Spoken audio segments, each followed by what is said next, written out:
Watch this.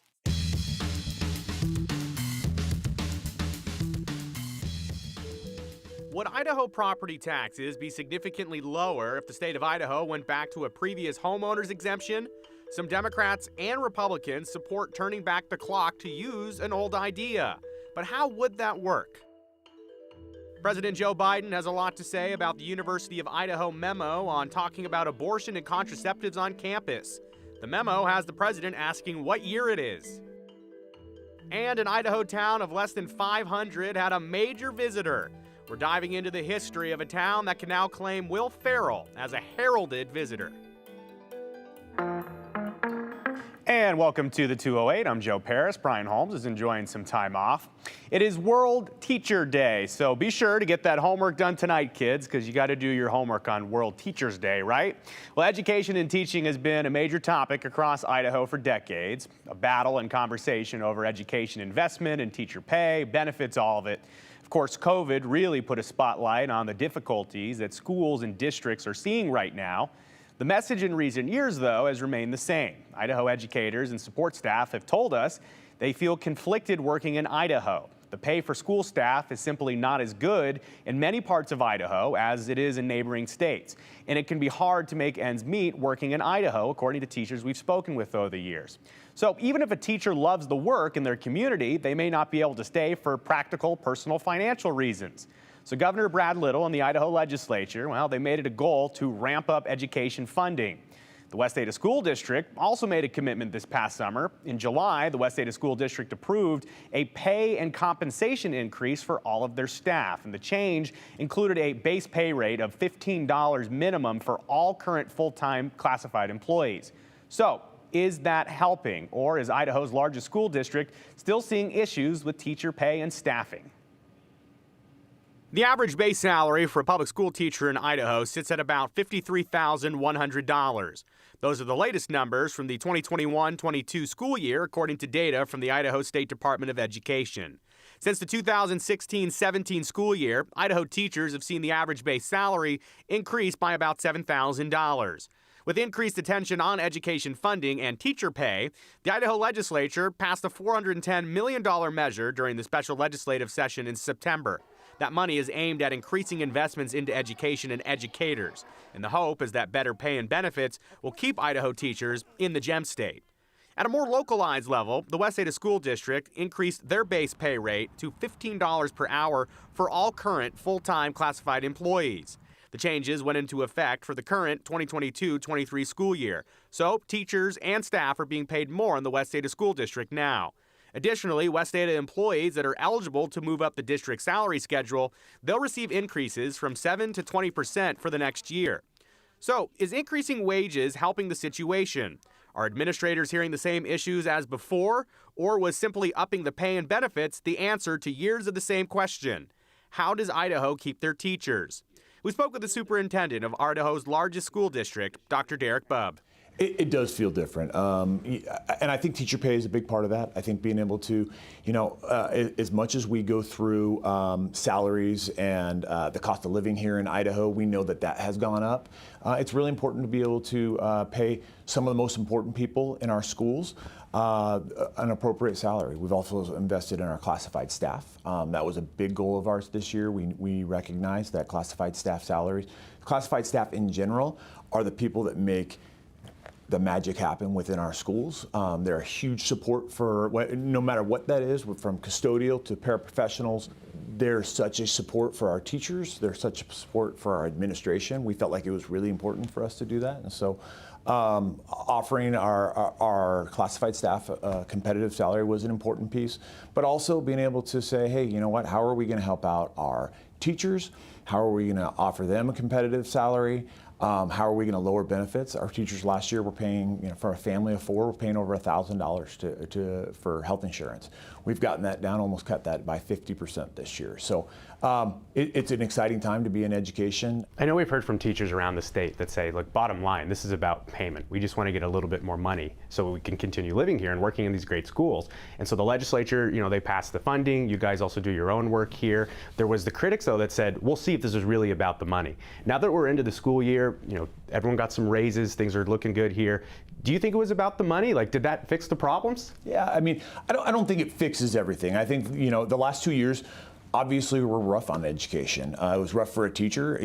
Teachers didn't get into education to deal with all of these outside factors. Teachers got into education when they're in their classroom, they have their kids there, and they're making a difference in the lives of kids.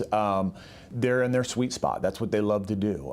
There's a lot of noise out there around outside of that for the last 2 years, and I think right now, as we walk on campuses, as I talk to teachers, it's a different feeling. People feel positive. People feel like, hey, I can get back to, and I hate the word, but I can get back to normal, if you will. And it's about teaching kids and making the difference in the lives of kids and really our community. How big of a difference do you see from the top down in terms of morale, and how big of a deal, is that changing? Yeah, I think it's a big deal. I do. I think that we're seeing a total difference. I think that last year, as I reflect on last year, I think teachers came in and just time-wise, if we remember, that last strain came in right before the school year started, and that kind of stirred things up a little bit, and we didn't know where we were at, and I'll take some of that on me.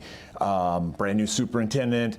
Now we're dealing with this. How do we navigate these waters with a new captain?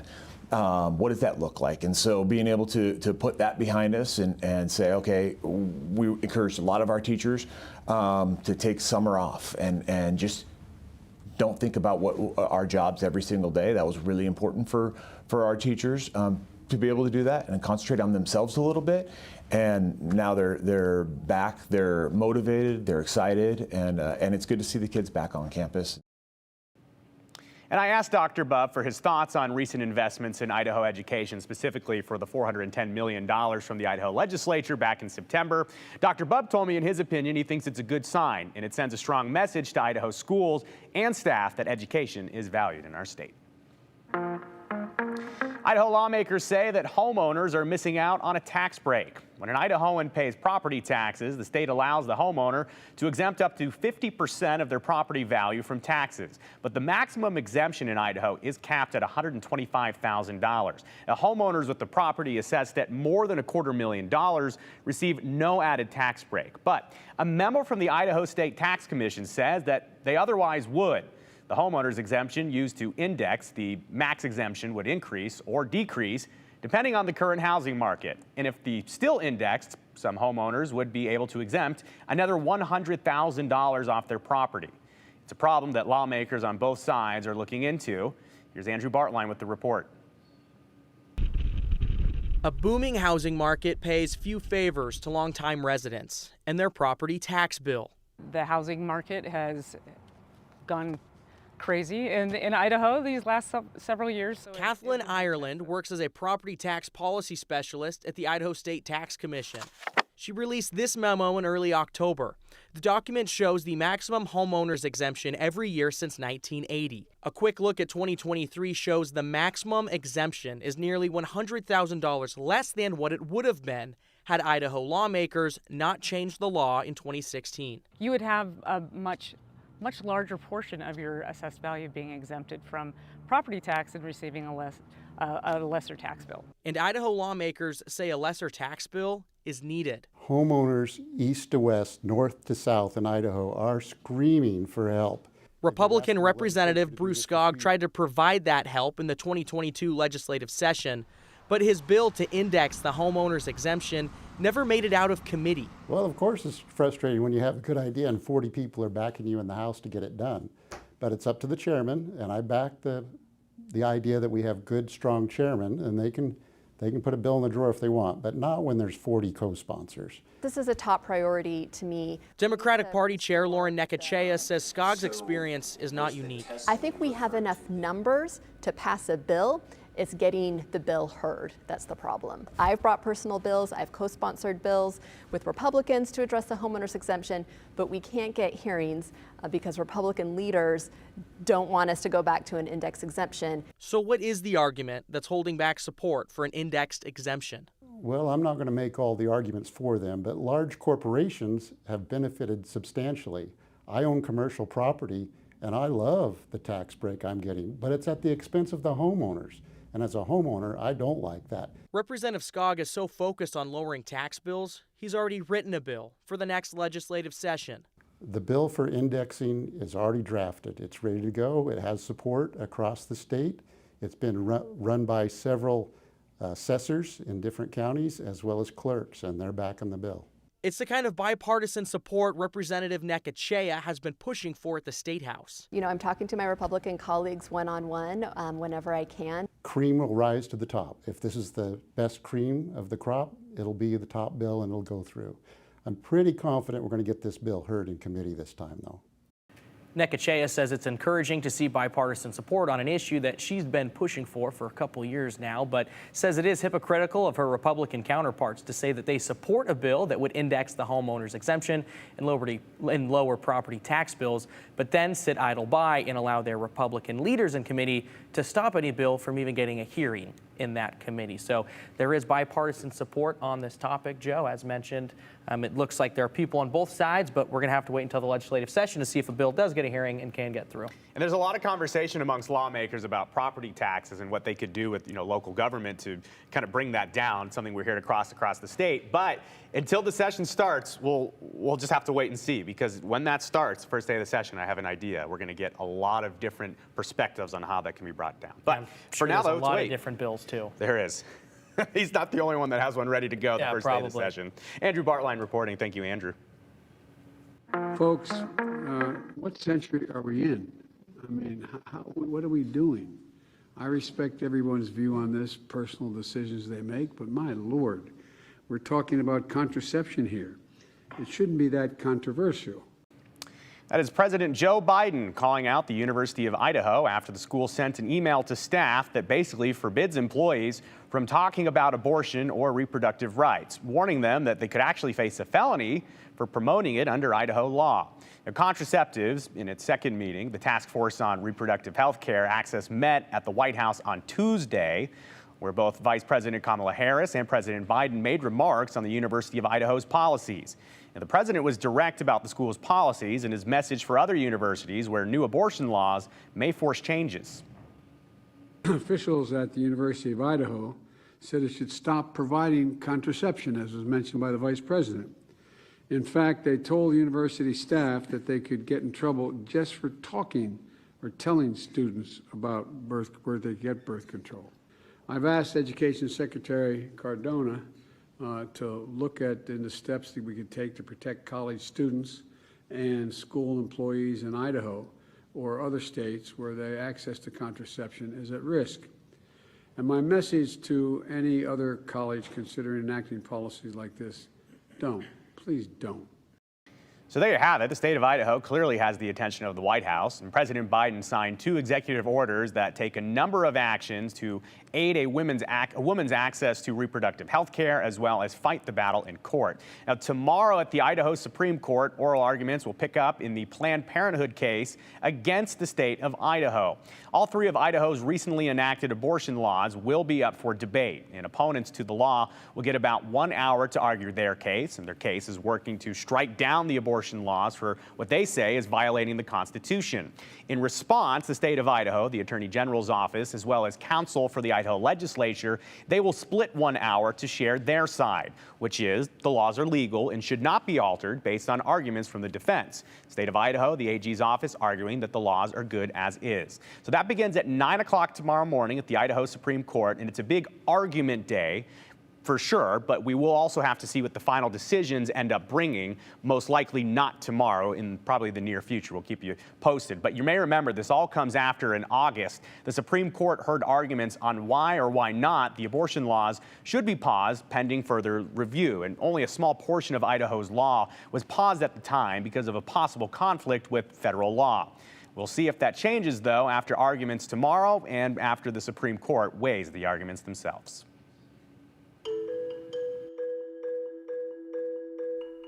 Who will you vote for in November? Well, candidates for the United States Senate made their case to earn your vote. Ahead, we're going to take a look at the only televised debate for Idaho's 2nd Congressional District.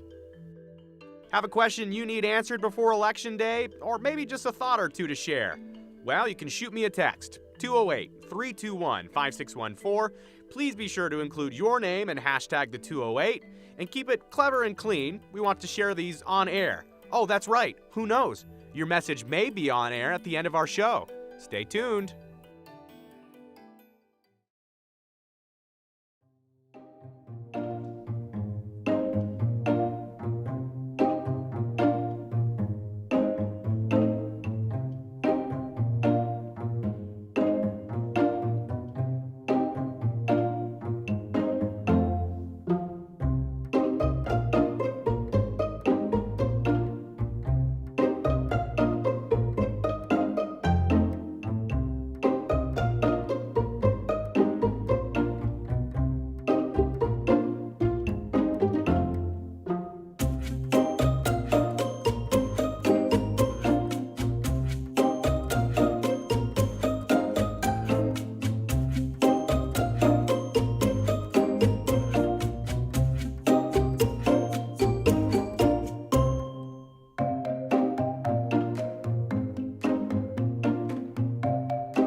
Debate season is underway here in the state of Idaho, and last night, 3 candidates for United States Senate position took to the podiums at the Idaho Public Television studios to share how they would like to represent Idahoans. Current Republican Senator Mike Crapo, Democratic candidate David Roth, and Independent Scott Cleveland addressed issues like prescription drug prices, election processes, and the Snake River Dam system. Now, all 3 also spoke on a really major topic, inflation rates and the process to reduce rising costs. Here's what the 3 candidates had to say. We have to stop this reckless spending, and it's going to take 10 or 15 years before we can get our financial house back in order. So anything that's going to add to the federal deficit needs to be said no to. Right now, this current Congress and the administration are sending billions of our taxpayer dollars. Those are sacred dollars, and they're being sent to faraway places like Ukraine. We have no business spending money in Ukraine. Our country is rich. It is the most powerful economic engine on earth, and there is plenty of money to go around in this country, but we're aiming at the wrong things. We're aiming at a bunch of green energy nonsense like Senator Crapo votes for, and we're not spending it on people like our veterans and our homeless people and people that are hungry, people that deserve that money. Our own United States military veterans would be a good example. Again, I go back to there's plenty of money. We just don't have the will to aim it at the right people. First of all, the fact is that the inflation issue, which you asked about, is one that is caused by the runaway spending in this administration. Before this administration took office, the inflation rate was at 1.7%, below the 2% target of our country. It is now at 8.5%, over 400, maybe 500% of what it was when this administration took office. They have done that by runaway spending that causes that has caused this dynamic, but is about somewhere between $3 to $5 trillion of spending they were able to get through because they could get around the filibuster. I have voted for against every single spending bill in this Congress, notwithstanding the attacks of my opponents. And in fact, I'm being attacked by my opponents for voting against some of the spending that they seem to think was supported. The bottom line here is that we've got to stop the runaway spending. We must not spend beyond our means. Well, I think that we do need to look at how we can make investments in supply side. It's something that I do agree with Senator Crapo with. We need to make investments in our local businesses, our local communities. We need to follow through on the provisions that have been put forward. These green energy proposals that are included in the Inflation Reduction Act are targeted to build American industry and move us on and give advantage to American industry, which is what we should be looking at doing as we're trying to reduce inflation. We're already seeing in the latest results that inflation in August had slowed considerably. And so as we start to see that inflation on a hopefully soon downward trend, we're seeing gas prices on a downward trend across the country. I think it's really time to say that these things, they're a cycle. We're coming out of one of the worst pandemics in 100 years. Our country saw things that we haven't seen since my grandmother was a little girl. And we have to expect that there's going to be some pains coming out of that. And what we need to do is, instead of being obstructionist to every single policy that comes through and then sit back and complain and say, hey, what we're not allowing you to do isn't working, we need to work together and actually look forward to solutions that will reduce the problem.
Let's get to know Idaho. Let's start here. Custer County, Idaho, located in the center of the state, established in 1881, where gold was discovered. In the central Idaho County lies the small town of Mackay, Idaho. Population about 500. Top of Idaho Some would say probably because of its proximity to Mount Bora, the highest peak in the Gem State. It's home to the annual Custer County Fair, the Mackey Rodeo and Concert, and the Mackey Show and Shine Car Show. 121 years ago, Mackey officially became a town, according to the city's website, and it featured a brick schoolhouse, 2 hotels, and an opera house. All you need in town, right? Well, today the town is relatively smaller with far less dependence on gold mining. So why are we talking about Mackey, Idaho today? Well, we want to tell you this. A well-known celebrity made a stop in Mackey following a fishing trip. And actually this time, no, we're not talking about Henry Winkler. This might be a surprise to you at home. People at Perks Bar found themselves starstruck when Will Ferrell stopped in last week. Ferrell says he was fly fishing in the area and he popped in for a drink while waiting for a pizza. And if you were wondering, he had a Manhattan followed by a Coors Light. So there you go. And there's Will Ferrell just in little Mackey, Idaho, hanging out playing pool. He is locked in on the game.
All right, let's take a look at some of your comments. Let's throw them up on the comment board, 7,000. Here we are.